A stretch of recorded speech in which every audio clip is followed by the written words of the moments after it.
할렐루야. 2021년에 새해가 밝았습니다. 참 다사다난했던 2020년이었죠. 지치고 힘들고 아프고 어려웠던 한 해의 모든 짐들을 모두 하나님께 내어 맡김을 통하여서 새해에는 하나님이 인도해 주심으로 말미암아 은혜의 복이 여러분들의 삶 가운데 넘쳐나기를 간절히 축원합니다. 지난주 모세와 아론을 통해서 듣게 된 하나님의 말씀은 고난으로 인해 외치던 이스라엘 당사자들에게는 놀라운 말씀이었습니다. 하나님께서 이스라엘 백성들을 찾으시고 그 고난을 살피셔서 구원해 주신다라고 하는 그 말씀이야말로 그들에게는 복음이었습니다. 그런데 우리는 여기서 한 가지 짚고 넘어가야 할 것이 있습니다. 그것은 과연 모세가 하나님께서 이스라엘을 구원해 주시기 위해 자신을 보내셨다라는 것만을 이스라엘 백성들에게 이야기했을까라는 점입니다. 모세의 입장상 하나님의 대언자로서 하나님께서 말씀하신 모든 것을 이스라엘 백성들에게 다 말했을 것입니다. 4장 30절에서도 아론은 하나님께서 모세에게 이르신 모든 말씀을 그대로 이스라엘 백성들에게 전했다라고 했습니다. 첫째, 하나님께서 이스라엘에게 모세를 보내신 이유. 둘째, 그들을 애굽의 압제에서 벗어나게 해주시겠다라는 것. 그리고 셋째, 약속의 땅으로 인도해 주시겠다는 것. 넷째, 그것을 위해서 큰 이적을 행해 주시겠다라는 것을 말입니다. 그리고 그들에게 이적을 먼저 보여주었는데 그와 더불어서 왜 이적을 행해야만 하는지에 대해서도 말했을 것입니다. 즉, 다섯째, 모세가 바로에게 가서 이스라엘 백성들을 내보내라라는 하나님의 말씀을 전하는 것으로 그들이 곧바로 애굽으로부터 벗어날 수 있는 것이 아니라 바로의 마음이 완악하여져서 백성들로 하여금 바로 가게끔 하지 않을 것이라는 것 역시도 전했을 것입니다. 그런데 이스라엘 백성들은 자신들이 구원함을 받는다라는 그 말에 감격해갖고 그 뒷말을 귀담아 듣지를 않았던 것 같습니다. 첫째부터 넷째까지는 자신들의 구원에 관련된 희망적인 말이어서 듣고 기뻐하고 하나님께 경배했지만 다섯째 이야기, 즉 그로 인해서 고난을 당하게 될 것이다 라고 하는 것은 거의 무시하다시피 제대로 듣지 않았습니다. 그래서 앞으로 어떤 사건이 일어나게 될 것인가에 대해서 들었지만 스쳐 지나가듯 들은 이야기였기 때문에 그에 대한 준비를 제대로 하지 못하게 됩니다. 우리가 우리의 고난과 고통, 아픔과 슬픔, 그리고 두려움과 어려움 가운데 괴로워서 하나님께 기도할 때에 하나님께로부터 위로와 평안의 말씀을 듣고 너무나도 기뻐하게 됩니다. 하나님께서 나의 울부짖음과 힘듦을 아시고 나에게 그것을 해결해 주시겠다라고 말씀하셨어라고 하나님의 이러한 응답은 너무나도 기쁘고 또 그 상황이 나에게는 너무나도 큰 복음이었지요. 그런데 우리는 하나님께서 우리를 구원해 주시겠다라고 하는 그 말씀만 기억하고 어떻게 구원해 주시겠다라고 하는 그 말씀은 잊어버려서 그 구원의 과정 가운데 오는 자잘한 불편함 때문에 더욱더 절망하거나 실망하거나 좌절하는 경우가 너무나도 많이 있습니다. 우리는 큰 그림으로서의 구원을 알아야 합니다. 전쟁과 전투의 차이를 아십니까? 전쟁은 국가와 국가 간 혹은 단체와 단체가 서로 이기기 위하여 싸우는 것을 뜻하며 전투는 그 전쟁을 이기기 위해 소규모로 싸우는 것을 뜻합니다. 전쟁 중에 소소한 전투가 있을 수 있습니다. 그리고 전투는 때로는 이길 수도 있고 질 수도 있습니다. 이것으로 전쟁에 승리했다 하지는 않습니다. 이 전투들이 쌓이고 쌓여서 마침내 결정되는 것이 전쟁에서의 승리입니다. 전쟁의 목적은 전투에서의 승리가 아니라 큰 그림의 전쟁에서의 최후의 승리입니다. 하나님의 커다란 구원의 방편은 바로 이 전쟁과 같습니다. 우리가 전투에서 승리하는 방법을 하나님께 구할 때 하나님은 전쟁에서 승리하는 방법을 가르쳐 주십니다. 그런데 우리는 하나님의 큰 구원의 방편은 깨닫지 못하고 자꾸 전투에서 이기는 법만을 구하고 전투에서 지면 전쟁에서 지는 것으로 착각을 하게 됩니다. 전투에서의 승리도 기쁜 법입니다. 그러나 전투에서뿐만 아니라 전쟁에서 승리하면 얼마나 기쁘겠습니까? 우리는 이제 출애굽이라고 하는 커다란 영적 전쟁을 시작을 합니다. 그리고 그 안에 있는 우리 신앙의 여러 전투 속으로 걸어가게 될 것입니다. 수많은 전투가 펼쳐지게 될 것이고 그로 인해서 매 전투마다 우리는 많은 어려운 일들을 겪게 될 것입니다. 매 전투를 승리하는 것도 중요하지만 우리에게 있어서 진짜 중요한 것은 영적 전쟁의 승리라는 점을 기억하면서 이 출애굽을 시작해야 합니다. 1절입니다. 그 후에 모세와 아론이 바로에게 가서 이르되 이스라엘의 하나님 여호와께서 이렇게 말씀하시기를 내 백성을 보내라. 그러면 그들의 광야에서 내 앞에 절기를 지킬 것이니라 하셨나이다. 모세와 아론은 이스라엘 출애굽 작전의 첫 단계로 하나님의 말씀에 따라 바로 앞에 하나님의 말씀을 전하게 됩니다. 그리고 하나님이 모세에게 말씀하신 것처럼 이스라엘 백성을 보내어 절기를 지키게 하라고 바로에게 전하게 됩니다. 여기서 절기를 지키다라는 말의 히브리어 하가그는 절기라기보다는 특정 장소로 순례를 떠난다라는 의미를 지니고 있습니다. 그러니까 이 말은 정확하게는 절기를 지키기 위해 순례를 떠난다. 그래서 모세는 광야로 나가야 한다라고 말하고 있는 것입니다. 바로도 이 말의 의미를 잘 알고 있었습니다. 그 당시 노동자들이 종교 절기를 지키기 위해 특별 휴가를 받는 경우도 있었고 발견된 옛 문석 가운데 자신들이 섬기는 신에게 제물을 바치기 위해 여행을 떠났다라고 하는 기록도 있었던 것으로 보아 자신의 신에게 희생 제사를 드리기 위해 자리를 비우는 것은 어느 정도 인정이 되고 있었던 때입니다. 그럼에도 불구하고 바로의 대답은 이것이었습니다. 2절입니다. 바로가 이르되 여호와가 누구이기에 내가 그의 목소리를 듣고 이스라엘을 보내겠느냐? 나는 여호와를 알지 못하니 이스라엘을 보내지 아니하리라. 애굽은 다신 국가였습니다. 바로 자신도 애굽 백성들에게 있어서 신이었고 다른 신들도 여럿 있었고 애굽은 그 신들을 존경하고 있었습니다. 그러나 바로는 여호와가 누구이기에 라는 말로 모세의 요구를 거절하고 있습니다. 이 말은 들어보지도 못한 그 신의 이름을 대고 신인 나한테 이런 요구를 하는 것이냐라고 요즘 드라마 같은 데서 갑질의 대명사를 하는 말처럼 니까짓 것이 뭔데 내가 누군지 알아 라고 하는 이 말로 되게 거절을 하고 있는 것입니다.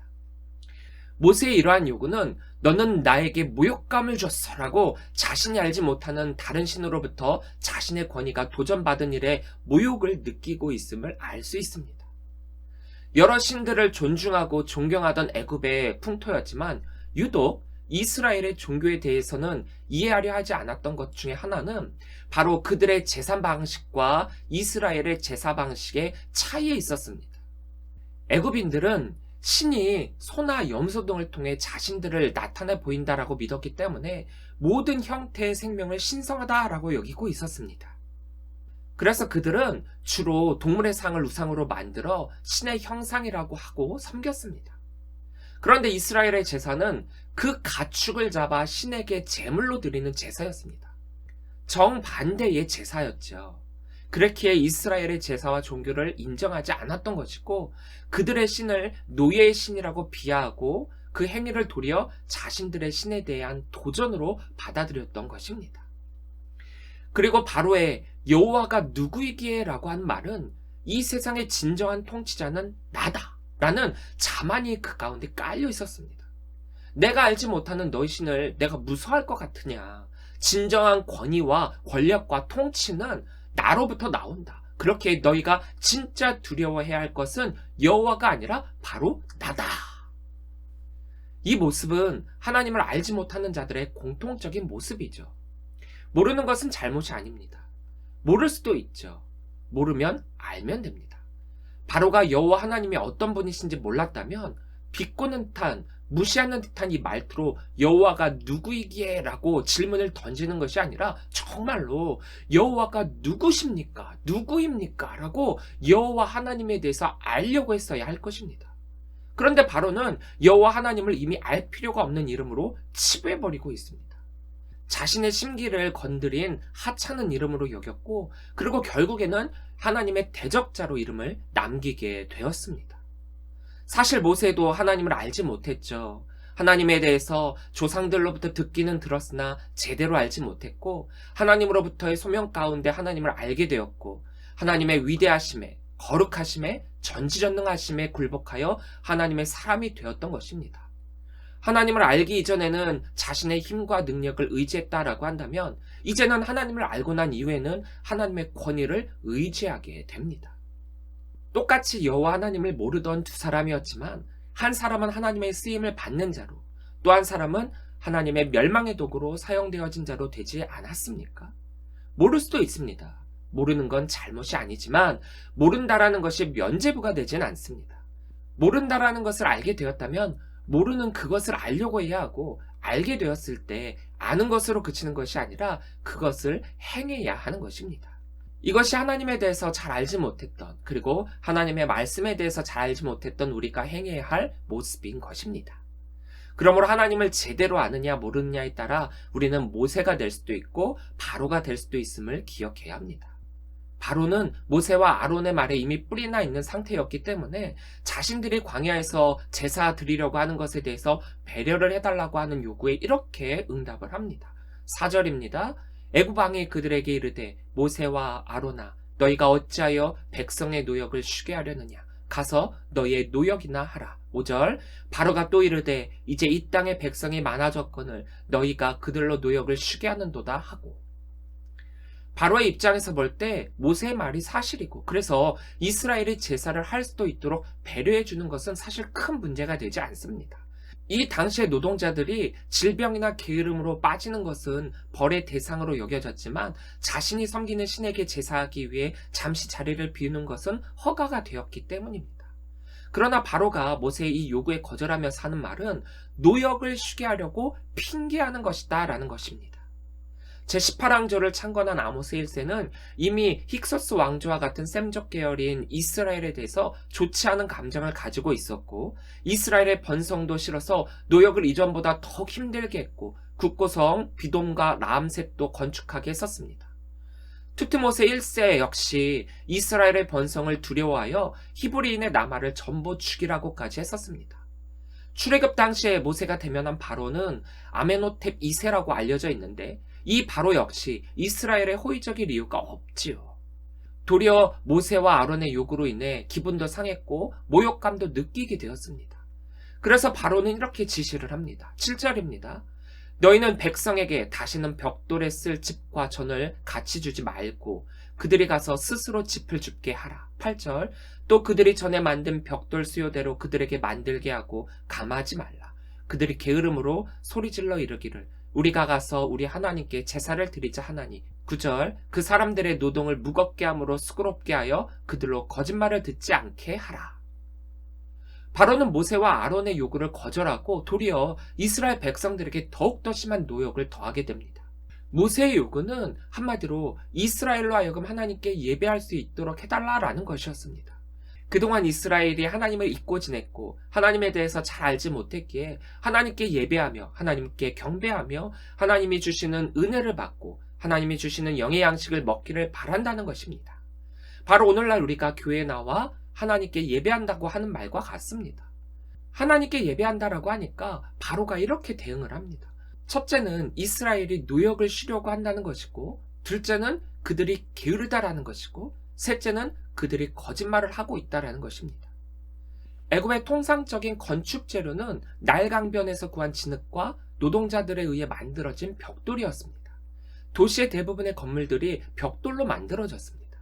애굽의 벽가를 통해 보면 벽돌 공장은 물을 쉽게 공급할 수 있는 저수지와 운하 지역에 있음을 알 수 있었습니다. 몇몇은 물을 길어오고 어떤 이들은 짚을 모아왔고, 벽돌을 만드는 기술자들은 짚을 섞어 물에 적신 진흙을 받아 손으로 직사각형의 나무 틀을 사용해서 벽돌을 만들었습니다. 만들어야 할 벽돌이 엄청 많았고 해야 할 일이 엄청 많은데, 그런데 이스라엘 백성들이 예배를 위해 광야로 가야 한다라니까 애굽편에서 보면 얼마나 큰 손해입니까? 이스라엘 백성들이 단 하루라도 일을 하지 않고 쉬게 된다라고 한다면 그로 인해 생기는 애굽의 손해는 이만저만한 것이 아니었습니다. 요즘 코로나19로 인해 어쩔 수 없이 하루 일하지 않는다면 생기게 되는 경제적 손실이 얼마나 큽니까?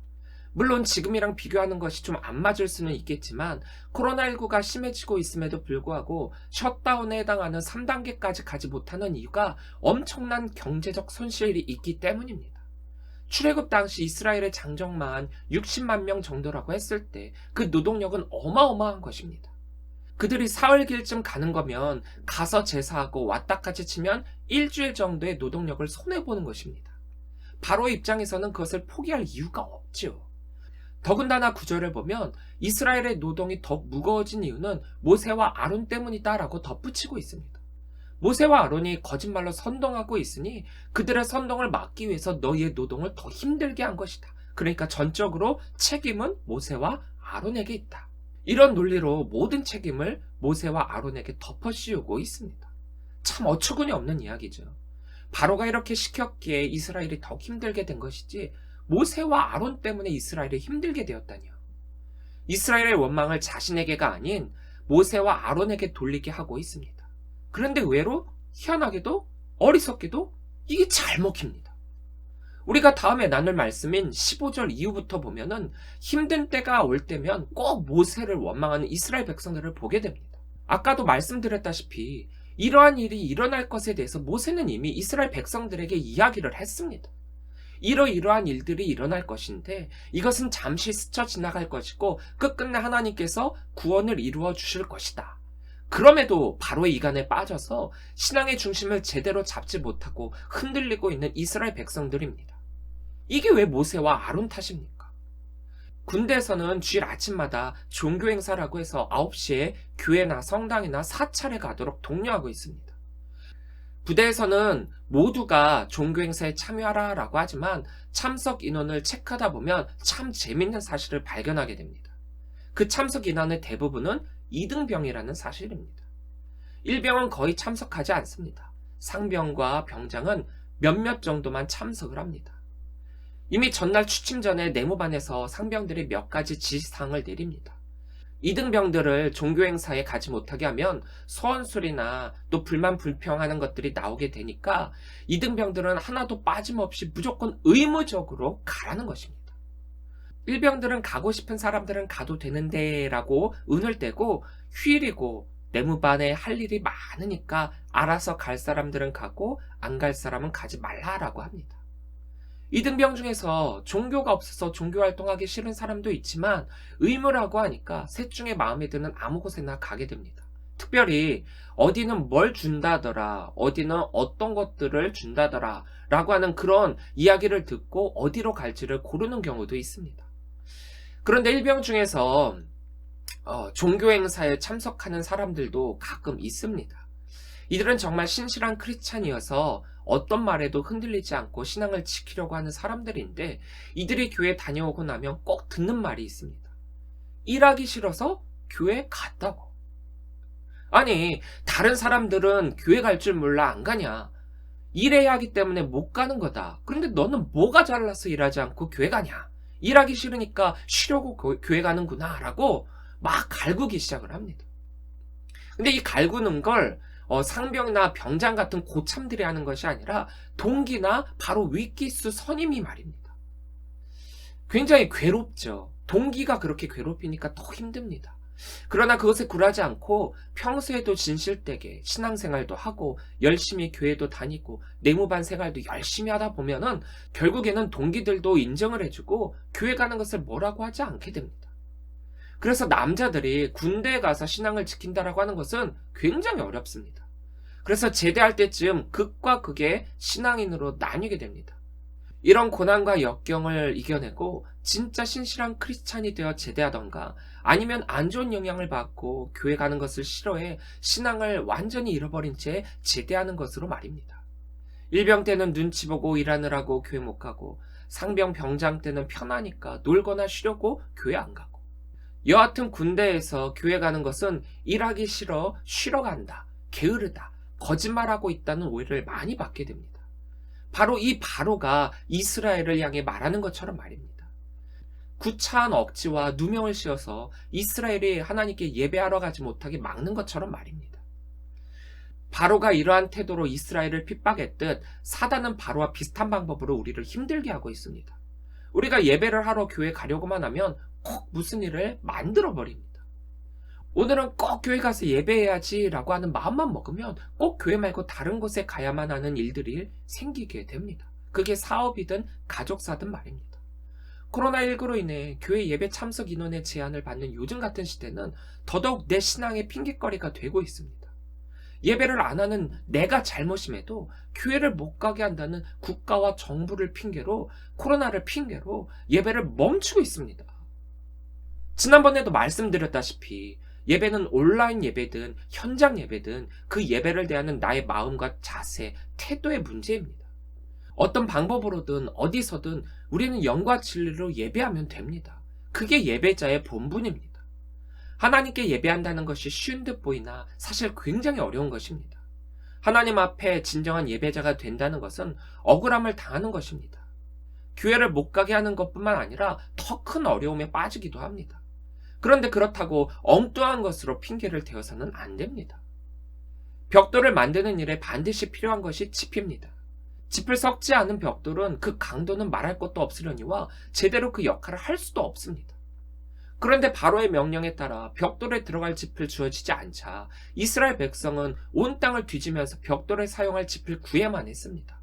그 이전에는 주는 것 받아다 쓰기만 하면 됐는데 이제는 스스로 찾아 만들어야 되고, 또 그것을 만드는 것으로만 그치는 것이 아니라 이전과 똑같은 시간과 양으로 만들어야 한다라고 하니까 그 질도 바뀌어서는 안 되고 그 수량도 바뀌어서는 안 되니까 제때에 이 벽돌을 만드는 것 사실 불가능에 가까웠던 것입니다. 그런데 그렇게 하지 못하는 그것으로 말미암아 이스라엘의 기록원들이 애굽의 감독들에게 매를 맞게 된 것입니다. 그러면서 이스라엘을 향하여 너희의 요구가 얼마나 얼토당토하지 않은 것이었는 줄 아느냐라고 하면서 더욱더 괴롭게 되는 것입니다. 그래서 이스라엘을 향해서 너희들의 요구가 얼마나 얼토당토하지 않은 것인 줄 아느냐라고 하면서 더욱더 괴롭혔습니다. 그러니 얼마나 원망과 불평이 컸겠습니까? 삶의 간절함으로 인해 교회 가려고 했습니다. 그리고 어렵게 또 무겁지만 교회에 나왔습니다. 그리고 간절히 하나님께 기도했죠. 우리에게 주신 하나님의 말씀이 위로와 평안과 안식이 되었습니다. 그래서 우리는 기대를 합니다. 하나님이 나의 이 부르짖음을 들으셨구나. 이제 곧 해결해 주시겠구나. 우리의 생각으로 이 모든 문제는 다 해결될 것으로 여겼는데 불사 이게 웬일입니까? 도리어 더 큰 어려움과 힘든 환난과 핍박과 불이익과 차별이 생기게 되었습니다. 하나님께 나옴으로, 하나님께 기도함으로, 하나님께 예배함으로 우리들의 문제가 곧바로 해결될 때도 있습니다. 단번에 하나님께서 말씀하셔서 이적이 일어날 수도 있습니다. 그런 하나님의 구원 계획은 단번이 아닐 때도 있습니다. 우리가 알다시피 바로는 9번의 거부, 10가지의 재앙을 겪고 나서야 이스라엘을 놓아주게 됩니다. 전쟁에서의 완전한 승리를 위해 수많은 전투를 행해야만 합니다. 진정한 예배자가 된다는 것은 바로 이런 것입니다. 전쟁에 승리하기 위해 수많은 전투를 행해야 하고 때로는 내가 바라는 대로 전투가 되지 않을 때도 있습니다. 도리어 더 힘들어질 때도 있죠. 수많은 전투를 통해서 때로는 승리하기도 하고 때로는 패배처럼 보이는 실패를 경험하기도 합니다. 진정한 예배자가 된다는 것은 바로 이런 것들을 다 넘어와야 하는 것들임을 기억해야 합니다. 우리는 압니다. 이미 앞으로 일어날 일들에 대해서 하나님은 모세와 아론을 통해 이스라엘 백성들에게 알려줬습니다. 단번에 이스라엘이 출애굽을 하는 것이 아니라 바로의 방해와 도전이 있을 것임을 알려줬습니다. 그러나 그들은 듣기는 들었지만 앞에 구원의 메시지에 도취되어 고난에 대한 준비를 하지 못했습니다. 그리고 승리를 위한 고난에 대해 원망이 더욱더 커지게 되었습니다. 하나님의 이적을 보았고 그 이적을 찬양하며 경배하고 감사도 했는데 이적 다음에 오는 고난이 더 큰 산을 넘기 위한 준비임을 잊어버린 채 작은 언덕을 보고 뒤로 자빠지기도 합니다. 이것은 부활의 영광을 바라보고 그 이전의 십자가는 보지 않는 것과 마찬가지입니다. 우리는 선택해야 합니다. 하나님께 예배한다라는 것의 진정한 의미를 깨닫고 진정한 예배자가 되어 하나님의 역사하심에 동참하시는 성도들이 되시기를 주의 이름으로 간절히 축원합니다.